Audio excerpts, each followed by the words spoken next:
본문 여기 시편 131편까지 우리 같이 한 목소리로 읽습니다. 한 사람의 인생은 어릴 적에는 부모의 은혜로 살아가다가 장성하여서는 자기 힘으로 살아가고 늙게 되면 그동안 수고한 열매와 주위 사람들의 도움을 받아 살아갑니다. 노년기는 자기 노력과 은혜가 모두 공존한다고 하겠습니다. 하나님을 떠나서 살아가는 세상 사람들은 자기 힘으로 살아가는 것을 좋게 여길 수밖에 없습니다. 하지만 우리처럼 하나님의 인도와 도움을 받으면서 살아가는 그리스도인들에게는 은혜로 살아가는 것이 너무나 귀한 것입니다. 하나님이 우리를 진노하여 떠나가시면 은혜로 살고 싶어도 살 수가 없습니다. 하나님께서 늘 내 곁에 계심에도 불구하고 내 힘으로만 살려고 하는 것은 하나님을 경홀히 여기는 것입니다. 우리에게는 주의 영이 우리 안에 거하시고 우리가 주님을 의지하고 주님은 우리를 도와주심으로 동행하는 관계이기 때문입니다. 우리와 주님과의 관계를 가장 쉽게 표현하여 주는 것이 어머니 품 안에 안긴 갓난아기와 목자의 품에 안긴 어린 양입니다. 우리가 장성하여도 어머니의 손을 잡고 따라가는 아이이며 목자를 따라가는 장성한 양일 뿐입니다. 시편요. 여호와여, 내 마음이 교만하지 아니하고 내 눈이 오만하지 아니하오며 내가 큰 일과 감당하지 못할 놀라운 일을 하려고 힘쓰지 아니하나이다. 실로 내가 내 영혼으로 고요하고 평온하게 하기를 젖된 아이가 그의 어머니 품에 있음 같게 하였나니 내 영혼이 젖된 아이와 같도다.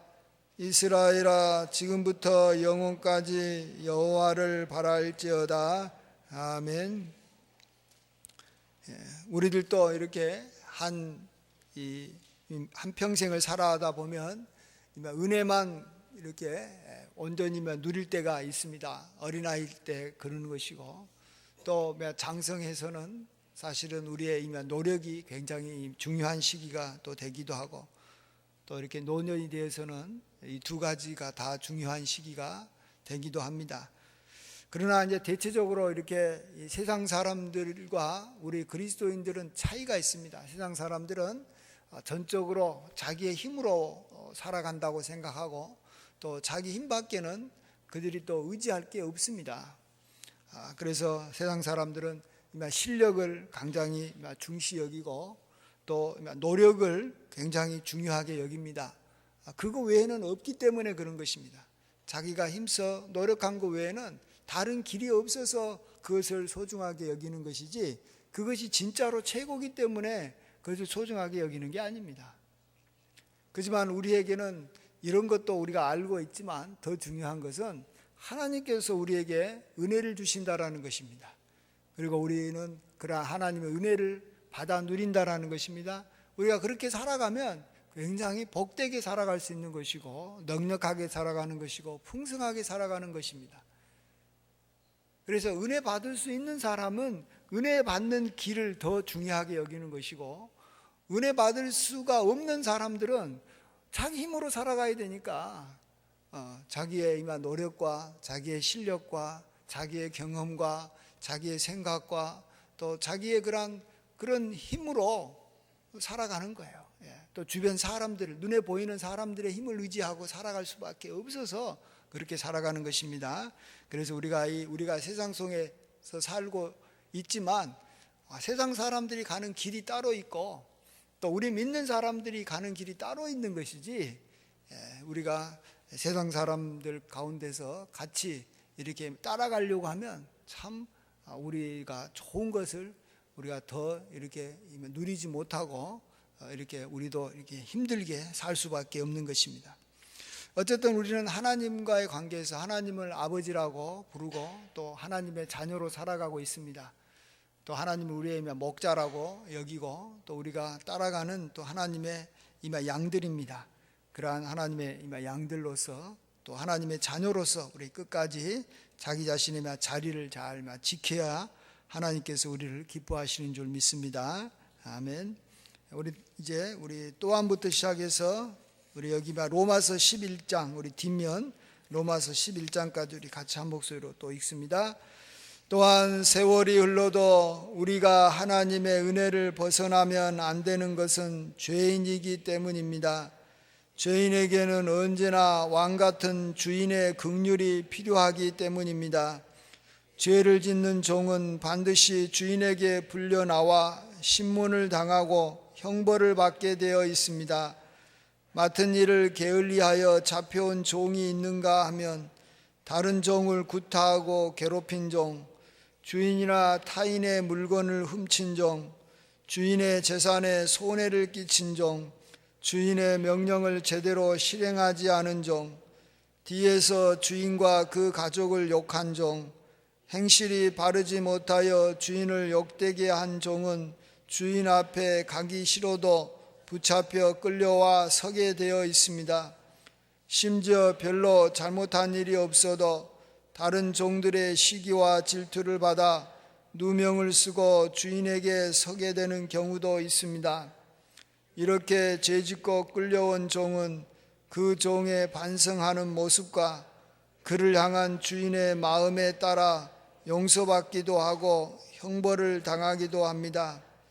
우리는 무조건 용서받을 줄 알면 안 됩니다. 우리는 하나님의 엄중함과 단호함을 알고 용서받기를 원하고 형벌이 임하여도 최소로 임하기를 바라야 합니다. 그렇지 않는 경우도 많기 때문입니다. 마태복음요. 이르되 친구여 어찌하여 예복을 입지 않고 여기 들어왔느냐 하니 그가 아무 말도 못하거늘 임금이 사환들에게 말하되 그 손발을 묶어 바깥 어두운 데에 내던지라 거기서 슬피 울며 이를 갈게 되리라 하니라. 시편. 주께서 우리의 죄악을 주의 앞에 놓으시며 우리의 은밀한 죄를 주의 얼굴빛 가운데 두셨사오니 우리의 모든 날이 주의 분노 중에 지나가며 우리의 평생이 순식간에 다하였나이다. 우리의 연수가 70이요 강건 10이라도 그 연수의 자랑은 수고와 슬픔뿐이요 신속히 가니 우리가 날아가나이다. 로마서요. 하나님이 온 가지들도 아끼지 아니하셨은즉 너도 아끼지 아니하시리라. 그러므로 하나님의 인자하심과 준엄하심을 보라. 넘어지는 자들에게는 준엄함이 있으니 너희가 만일 하나님의 인자하심에 머물러 있으면 그 인자가 너희에게 있으리라. 그렇지 않으면 너도 찍히는 바 되리라. 아멘. 우리가 하나님과의 관계가 첫 번째는 하나님 아버지와 자녀와의 관계입니다. 그때마다 우리는 항상 어린아이와 같은 존재이고, 그 다음에 두 번째가 우리가 하나님과의 관계는 하나님은 나의 주인이시고 왕 같은 주인이고 우리는 그의 백성이며 또 종으로서 우리가 하나님 앞에 서 있습니다. 이럴 때 우리는 어떤 종이냐는지를 알아야 됩니다. 늘 일을 잘해서 이렇게 충성하고 이렇게 칭찬받는 종으로서 사는 것이 아니고, 우리도 이 하나님 앞에 언제나 이렇게 잘못한 것 때문에 끌려가서 그 앞에 이렇게 책망받고 신문받아서 자칫하면 이렇게 형벌받을 수 있는 그런 게으른 그러한 종. 여기도 나오면 이 세상에서도 이 주인의 마음에 드는 종은 별로 없습니다. 회사에서도 사장님 마음에 든 직원 없습니다. 여러분 마음에 드는 여러분이 무슨 사업을 한번 해보십시오. 여러분 마음에 드는 그러한 직원 어디서 한 명이라도 구할 수 있겠습니까? 없습니다. 정말 한 명도 없습니다. 주인의 눈에 흡족한 아랫사람은 한 사람도 없는 것입니다. 하나님 앞에서 우리 주가 되신 그러한 하나님 앞에서, 왕 되신 하나님 앞에서 우리의 모습이 그러한 모습이고, 또 이것 때문에 우리가 하나님 앞에서 이렇게 좀 징계를 당하고 이렇게 또 하나님 앞에서 이렇게 책망을 우리가 많이 당할 수밖에 없는 것이 우리들입니다. 우리가 하나님 앞에 얼마나 많은 죄를 짓고 살아갑니까?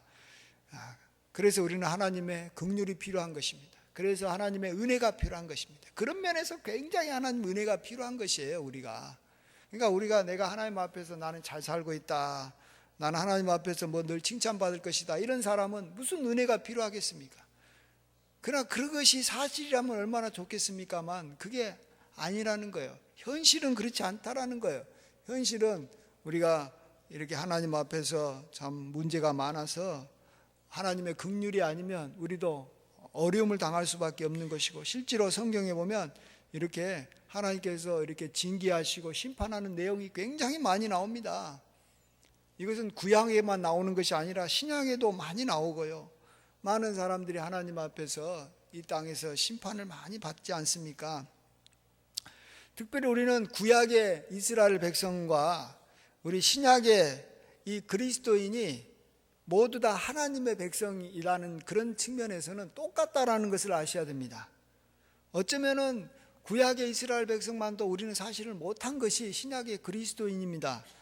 왜 그러냐 그러면 구약의 이스라엘 백성들은 아브라함의 자손으로 태어나면 다 하나님의 백성이 되는데, 우리는 어떻게 해야지 하나님의 백성이 됩니까?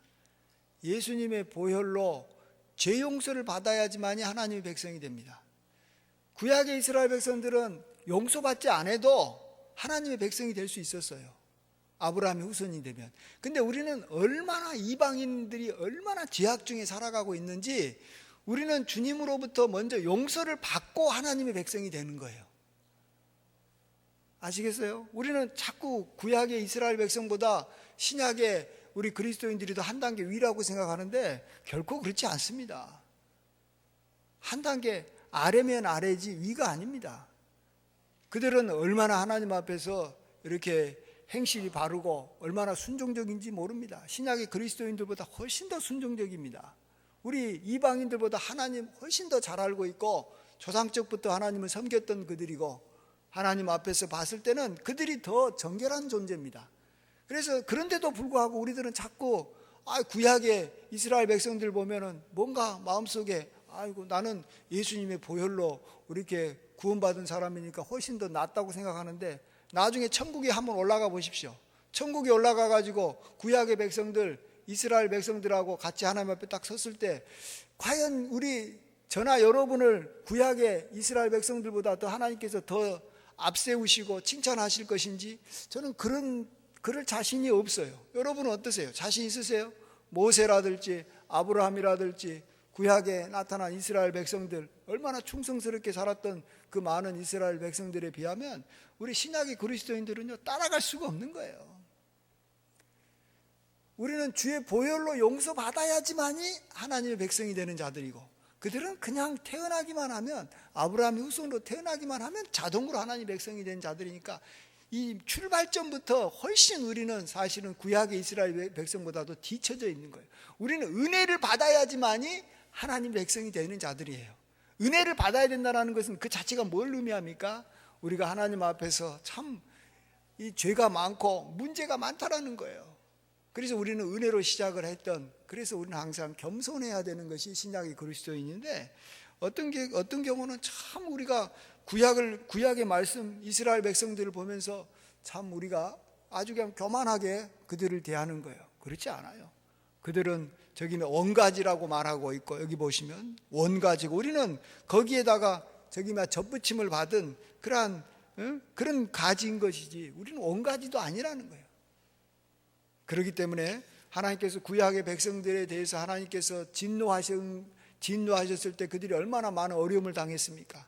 마찬가지입니다. 우리도 똑같은 하나님의 백성이기 때문에 지금도 하나님께서 우리를 진노하시고 이렇게 하실 때 우리 교회가 얼마나 많은 어려움을 당합니까? 교회가 얼마나 많이 깨지고 약해지고 서로 이렇게 하나님 앞에 진노를 당해서 어려움을 당합니까? 그걸 우리가 아시고 신앙생활을 해야지만이 우리가 항상 하나님의 그러한 진노를 피하고 우리가 죄를 이렇게 가리움을 받고 우리가 복되게 살아가는 것입니다. 그래서 우리가 항상 은혜를 받아야 될 그러한 필요성이 있는 존재인 것을 우리가 잊어서는 안 되는 거예요. 특별히 예수님의 보혈이 우리가 은혜가 아니면 못 살아가는 사람이라는 것을 보여주는 거예요. 뭐 우리가 예수님 보혈을 믿고 이제 재용서 받아서 하나님의 백성이 됐다고 하나님 앞에서 뭐 늘 뭐 다 무조건 용서받을 것이다 이렇게 생각하면 안 되는 거예요. 이제야 겨우 예수님으로 보혈로 용서받아서 하나님의 백성이 된 거예요. 구약으로 말하면 이제 아브라함의 자손으로 이제 막 태어난 거예요. 우리는 성령으로 거듭난 것이에요. 같은 맥락인 것입니다. 다만 우리가 워낙 얼마나 못됐으면, 얼마나 우리가 하나님의 은혜가 필요했으면 성령께서 우리 속에 들어오셔서 우리를 갖다가 한 걸음 한 걸음 인도하지 않으면 걸어갈 수도 없고 따라갈 수도 없을 점만큼 우리 이방인 그리스도인들은 너무 무식한 거예요. 너무 고집이 센 거예요. 그래서 성령께서 오시는 것이지, 구약 이스라엘 백성들은 성령이 오지 않아도요, 자기들끼리 알아서 자기들의 전통에 따라서 하나님께서 보내주신 선지자에 따라서 인도함 받으면 다 한꺼번에 다 잘 갈 수 있었기 때문에 성령께서 오실 필요가 없었던 것이에요. 그러나 지금은 성령께서 오셔서 하나하나 닦아주고 이게 막 뭐 해주고 막 이게 일일이 해줘야지만이 겨우 하나님의 백성으로 살아갈까 말까 하는 것이 우리 신약의 백성이라는 것입니다. 우리가 하나님 앞에서 우리가 어떤 존재인지를 알아야 돼요. 우리가 은혜가 없으면 살 수 없는 그런 존재인 것을 우리가 알고 우리가 이렇게 하나님을 따라가고 하나님의 백성으로 살아가는 것입니다. 그래야지만이 우리가 하나님의 진노를 당하지 않고 하나님의 긍휼한 가운데서 우리가 복되게 살아가는 줄 믿습니다. 아멘. 우리 그 다음부터 우리 그러면부터 시작해서 우리 두 문장 지금까지 그 앞에까지 우리 두 문단 같이 읽습니다. 시작. 그러면 우리가 어떻게 살아야 합니까? 늘 주의 은혜와 긍휼을 바라며 살아야 합니다. 우리가 사람 앞에서는 흠없이 살려고 노력해야 하고 그것이 어느 정도 가능할 수도 있지만 하나님 앞에서는 발가벗고 드러나기에 누구도 죄 없다 할 수 없는 것입니다. 따라서 우리가 이 땅에서 행하는 모든 행위는 상급을 받기 이전에 긍휼을 받기 위한 것이 될 수밖에 없습니다. 가장 복받은 자, 가장 지혜로운 자는 지은 죄의 가림을 받고 평생 주의 은혜에 거하는 자이기 때문입니다. 베드로는 누구보다 주님을 가까이서 배웠고 수제자와 초대교회 지도자로 살았습니다. 그가 그의 인생을 마무리하면서 베드로후서 마지막 절에서 유언 같은 한마디를 하십니다. 오직 우리 주 곧 구주 예수 그리스도의 은혜와 그를 아는 지식에서 자라가라. 여기서 자라가라는 말은 지금껏 은혜를 많이 받았느냐? 그러면 더욱더 그 은혜를 받도록 하라라는 것입니다. 또 지금껏 주님이 누구신지 아는 지식을 가졌느냐? 그러면 더욱더 갖도록 하라는 것입니다. 아멘. 우리 베드로가 이렇게 참 누구보다도 주님을 잘 아는 분이고 참으로 주님으로부터 참 여러 가지 것들을 배우고 경험했고 또 이렇게 교회 지도자로서 이렇게 사셨던 분인데 그가 이렇게 마지막 말은 오직 우리 주 곧 구주 예수 그리스도의 은혜와 그를 아는 지식에서 자라가라. 자라가라라는 말은 계속해서 이어가라라는 것입니다. 자라가라라는 말은 중단이라는 것이 없다라는 것입니다. 지금까지 했던 그곳에 뿌리를 두고 그것에서 계속 그것을 이렇게 얼마나 잘 지켜나가고 더 이렇게 더 굳게 붙잡느냐라는 것입니다. 성장하라는 것이죠. 그래서 우리는 그동안에 은혜를 많이 받으면서 살아왔습니다. 그렇습니다. 그렇기 때문에 더욱더 은혜를 받으면서 살아가라는 것이에요. 그게 자라가라는 말이고 우리가 주님을 많이 알아가고 있습니다. 주님의 그러한 두려움, 주님의 권능, 주님의 준엄함, 주님의 자비 이런 많은 것들을 알아갔는데 더욱더 그것을 알아가는 일에 더욱더 우리가 힘써서 더 많은 주님에 대한 지식을 우리가 갖도록 계속해서 나아가라는 것입니다. 우리 끝까지 달려가는 자가 정말 우리가 되어야 되는 것입니다. 자, 우리 이제 마지막까지 우리 같이 지금부터 해서 우리 마지막까지 읽습니다. 시작. 지금까지 우리가 이 정도로 살아온 것은 우리를 향한 주님의 은혜와 주님의 긍휼하심 때문인데, 이를 더욱 강하게 붙잡지 않으면 현재의 삶도 제대로 유지할 수 없습니다. 주님의 은혜는 우리의 밥줄이요 주님의 긍휼은 우리의 생명줄입니다. 우리가 조금 배불렀다고, 우리가 조금 숨쉴 여유가 생겼다고 주의 은혜를 벗어나 자기 힘으로 살아가려고 한다면 우리는 금방 큰 낭패와 어려움에 봉착하게 될 것입니다. 지금까지 걸어온 옛길을 귀히 여기면서 그 안에 더욱더 거하려고 해야지, 여기서 벗어나 곁길로 가려고 해서는 안 되는 것입니다. 갈라디아서요, 너희가 성령을 받은 것이 율법의 행위로냐 혹은 듣고 믿음으로냐, 너희가 이같이 어리석으냐, 성령으로 시작하였다가 이제는 육체로 마치겠느냐. 에레미야요, 무릇 내 백성은 나를 잃고 허무한 것에게 분향하거니와 이러한 것들은 그들로 그들의 길 곧 그 옛길에서 넘어지게 하며 곁길 곧 닦지 아니한 길로 행하게 하여 그들의 땅으로 두려움과 영원한 웃음거리가 되게 하리니 그리로 지나는 자마다 놀라서 그의 머리를 흔들리라. 아멘. 우리에게는 너무나도 은혜가 필요하잖아요. 우리는 하나님 앞에서 늘 어린아이와 같고 하나님 앞에서 우리가 늘 죄짓는 종과 같은 존재이기 때문에 우리가 하나님의 은혜가 굉장히 필요하고, 또 그러한 은혜를 받아서 우리가 다 용서도 받으면서 또 은혜를 받아서 하나님의 인도함을 받아서 이렇게 우리가 계속 성장하면서 자라고 있는데, 많은 그리스도인들이 좀 은혜를 받다 보면 이젠 은혜를 떠나버립니다. 많은 그리스도인들이 여기서 문제가 생기는 거예요. 왜 은혜를 떠나느냐? 왜 은혜를 떠날 것 같아요? 왜 은혜를 떠날 것 같아요? 현재의 삶에 대해서 만족하지 못하기 때문에 그래요. 불만스럽기 때문에 그래요. 지금 어떤 아이가 부모로부터 이렇게 참 사랑받고 잘 이렇게 막 이렇게 먹을 것도 공급받으면서 잘 지내다가 왜 그가 집을 떠납니까? 왜 마음이 부모로부터 멀어집니까? 현재 삶이 불만스러운 거예요. 근데 참 아이러니하게도요, 은혜를 많이 받은 사람들이 더 불만을 품을 수도 있다는 것이에요. 참 신기해요. 그래서 우리 그리스도인들이 자꾸 무슨 생각을 하냐 그러면, 뭔가 내가 지금 이 신앙생활하고 믿음생활하는데 내가 획기적으로 뭔가 이렇게 대박칠 일이 없나, 영적으로 뭔가 내가 엄청난 어떤 그 좋은 어떤 뭔가 이 뾰족한 뭔가 이 놀라운 어떤 뭔가 것이 없나, 뭔가 이렇게 주님의 능력을 함께 그냥 강하게 받을 수 있는 어떤 특별한 뭔가가 있을 것 같은데, 내가 그것만 알아내면 나는 지금보다도 몇 배 더 성장하고 내가 주님 앞에서 더 큰 일도 할 수 있을 텐데, 내가 원래 이러면 안 되는데 왜 나에게는 지금 이렇게밖에 안 될까 하면서 뭔가를 새로운 지식, 새로운 은혜, 새로운 뭔가를 자꾸 추구한다라는 거예요.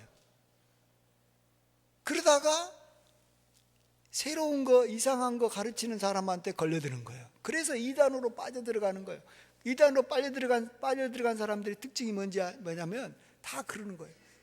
현재 삶에서 만족하지 못하고, 지금 내가 살아가는 거, 이렇게 살아가는 것도 이미 분에 넘치는 그러한 축복입니다, 이렇게 고백한 게 아니라, 나는 이 정도가 아니라 원래는 더 크게 뭔가 일할 수 있고 더 복받을 사람인데 내가 못하고 있다. 그러니까 당신한테 이렇게 새로운 진리 보니까, 어제 우리 집에 어떤 이 전단지가 와서 보니까 이미 신천지가 이렇게 광고하는 건데 뭐라고 썼냐 그러면, 6,000년 이래 최고의 어떤 진리를 가르쳐 주시는 분이 나타났습니다, 이러는 거예요. 6,000년 만에 최고의 그 지식을 너희한테, 영적인 지식을 주겠으니까 와서 배우라는 거예요. 그런데 그래요, 내가 6,000년 만에 새로운 지식이 나타나니까 나도 새로운 것 좀 배워보겠다, 이렇게 생각해가지고 가서 배우려고 하는 거예요, 그들이. 그러다가 걸려드는 거예요. 새로운 거 어디 있는 줄 아십니까? 없습니다. 우리는 옛날부터 지금까지 앞으로 영원히 나는 주님의 은혜만 붙잡고 살아가야 될 그러한 존재인 거예요. 그리고 지금까지 은혜 붙잡고 살아왔고 또 은혜를 받아서 살아온 거예요. 앞으로도 다른 길 없어요. 그냥 그 길로 쭉 가면 되는 거예요. 그 길로 쭉 가면 되는 거예요. 정말 쭉 현재 있는 길을 그대로 가면 돼요. 근데 많은 사람들이 옛길, 지금까지 우리의 믿음의 조상들이 걸어왔던 길, 아브라함과 이삭과 야곱이 걸어왔던 길 우습게 여기는 거예요. 이제는 새로운 시대다, 새로운 능력, 새로운 성령 받아서 새롭게 길 가겠다, 이러다가 다 망하는 거예요. 우리가 아브라함만 합니까? 우리가 요셉만 하게 살아갈 수 있습니까? 우리가 다니엘만큼 살아갈 수 있습니까? 우리가 베드로만큼 살아갈 수 있습니까? 근데 우리는 그들이 걸어왔던 그 길보다는 그러한 새로운 길, 닦지 아니하는 곁길로 가는 거예요. 곁길로. 끝까지 은혜만 붙잡고 살아갔으면 나중에 믿음 생활을 진짜 잘하고 하나님 앞에서 큰 일을 했을 텐데, 많은 사람들이 지금까지는 잘 왔다가 곁길로 가는 거예요. 새로운 길, 남과는 다른 길, 특별한 길, 은혜 받는 특별한 길로 간다는 거예요. 그래서 곁길로 가다가 시간 낭비, 돈 낭비, 젊음 다 낭비하고 나중에 다 잃고 난 다음에 다시 돌아와도 이미 때가 늦어버리는 거예요. 그래서 우리의 인생이 피곤하고 어려운 것이지, 우리가 현재 지금까지 가고 있는 길로만 끝까지 좌우로 이렇게만 여기 눈치 안 보고 살아왔으면 우리가 복되게 살아갈 수 있었다라는 거예요. 우리는 어린아이고 하나님 앞에서 양입니다. 어린아이가 뭐 아는 게 없습니다. 끝까지 아는 게 별로 없어요. 양도 새로운 지식이 없어요.